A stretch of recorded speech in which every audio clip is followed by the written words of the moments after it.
മുസ്ലിം league സംസ്ഥാന അധ്യക്ഷൻ സാദിഖ് അലി ശിഹാബ് തങ്ങൾക്കെതിരെയുള്ള മുഖ്യമന്ത്രി പിണറായി വിജയന്റെ പ്രസ്താവനയെ പരിഹസിച്ച് പാലക്കാട്ടെ UDF സ്ഥാനാർത്ഥി രാഹുൽ മാങ്കൂട്ടത്തിൽ.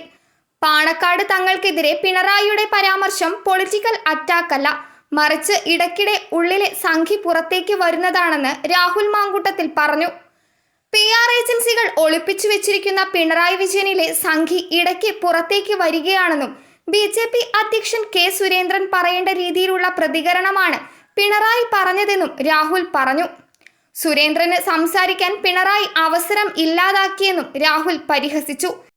സാദിഖ് അലി തങ്ങൾ ജമാഅത്തെ ഇസ്ലാമിയുടെ ഒരു അനുയായിയുടെ മട്ടിൽ പെരുമാറുന്നയാളെന്നായിരുന്നു പിണറായി പാലക്കാട് പറഞ്ഞത്. CPM ആണ് പാലക്കാട് കോൺഗ്രസിന്റെ മുഖ്യ എതിരാളി. മികച്ച പോളിംഗ് ഉണ്ടാകും. പാർട്ടിയും മുന്നണിയും ഒറ്റക്കെട്ടായാണ് പ്രചരണത്തിലുള്ളത്. ആധികാരികമായ ജയം കോൺഗ്രസിനായിരിക്കുമെന്നും രാഹുൽ പറയുന്നു.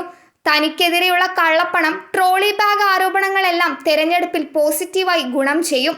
ട്രോളി ബാഗ് ആരോപണത്തിൽ ഇത്രയും നാളായിട്ടും പോലീസ് ഒരു FIR പോലും രജിസ്റ്റർ ചെയ്തിട്ടില്ല. ജനം ഇതെല്ലാം കാണുന്നുണ്ട്. അതെല്ലാം വോട്ടായി മാറുമെന്നും രാഹുൽ വ്യക്തമാക്കി. News desk മലയാളാക്ഷരം.